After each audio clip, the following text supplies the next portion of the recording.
ধন্যবাদ আপনাকে। আমরা আজকে ডিসি সম্মেলনের একটি অংশ আমরা নিয়ে কথা বললাম, সেটা আমাদের মন্ত্রণালয় নিয়ে। এটা বিমান পর্যটন নিয়ে কথা বলেছি।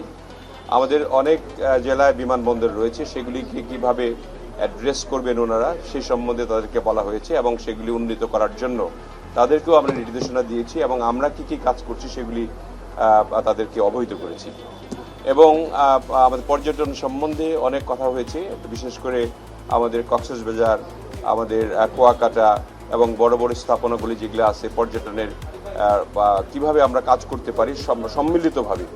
এটা অল অ্যাবাউট আপনার আন্ডারস্ট্যান্ডিং এর ব্যাপার আর কি। আমাদের নির্দেশনা অনুযায়ী তারা যেভাবে কাজ করবেন সেই নির্দেশনাগুলি তাদেরকে দিয়েছি এবং তারা যাতে খুব নিজেরা একটু মানে উৎসাহিত হয় সে ব্যাপারে আমরা তাদেরকে বলেছি যে আপনারা আগের মতো কাজ না করে এই গণতান্ত্রিক সরকারের আমাদের মাননীয় প্রধানমন্ত্রী জনাব তারেক রহমান যেভাবে দেশটাকে দেখতে চান, আপনাদেরকে নিয়ে আপনারা সবাই মিলে একসঙ্গে একযোগে মিলে এই দেশটাকে আমরা একটা কার্যকরী দেশ হিসেবে পরিণত করব। সেই হিসাবে আমরা পর্যটনের প্রত্যেকটি জেলায় প্রায় পর্যটনের স্থান রয়েছে, সেই স্থানগুলিকে একটু বিন্যাস করে প্রয়োজনে সেগুলি উন্নত করার জন্য বিদেশি আমরা সহায়তা নিয়ে অথবা পিপিপি মডেলে কিছু করার জন্য তাদেরকে আমরা আশ্বস্ত করেছি এবং তারা উৎসাহিত হয়েছে। আমরা প্রত্যেকটি জেলার যে প্রশাসক ছিলেন এবং কমিশনাররা ছিলেন, বিভাগীয় কমিশনার, তাদেরকে আমরা বলেছি পদক্ষেপগুলি গ্রহণ করার জন্য।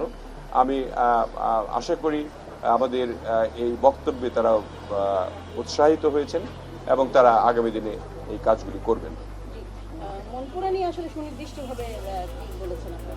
না, মনপুরা নিয়ে বা একজন ডিসি বলেছেন যে মনপুরাটা ভালো একটা পর্যটনের স্থান হতে পারে, সে ব্যাপারে যদি মন্ত্রণালয় কোনো ব্যবস্থা গ্রহণ করে তাহলে ডিসি তিনি সাহায্য করবেন আমাদেরকে, সে ব্যাপারে আমরা কাজ করব, মন্ত্রণালয়ে কাজ করব।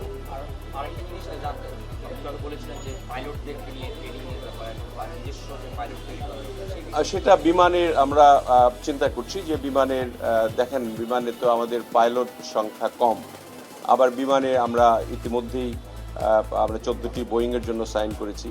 আমাদের বিমান বহরটি একদম আন্তর্জাতিক মানের হলেও আন্তর্জাতিক বিমান রয়েছে ঠিকই, কিন্তু আন্তর্জাতিক মানের নয়।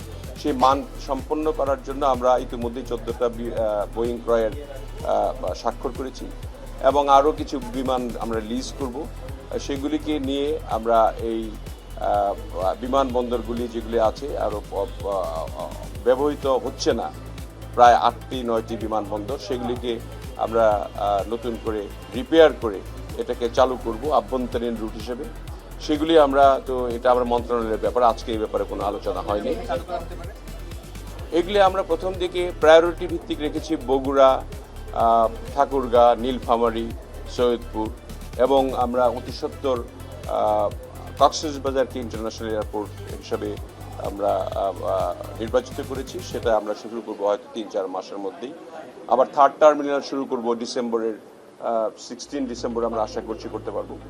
সো সব মিলিয়ে বিমান এবং পর্যটন মিলিয়ে যে কথাগুলি হলো, আমার মনে হয় জেলা প্রশাসক বৃন্দ সবাই উৎসাহিত হয়েছে এবং তারা আমাদের সঙ্গে কাজ করবেন।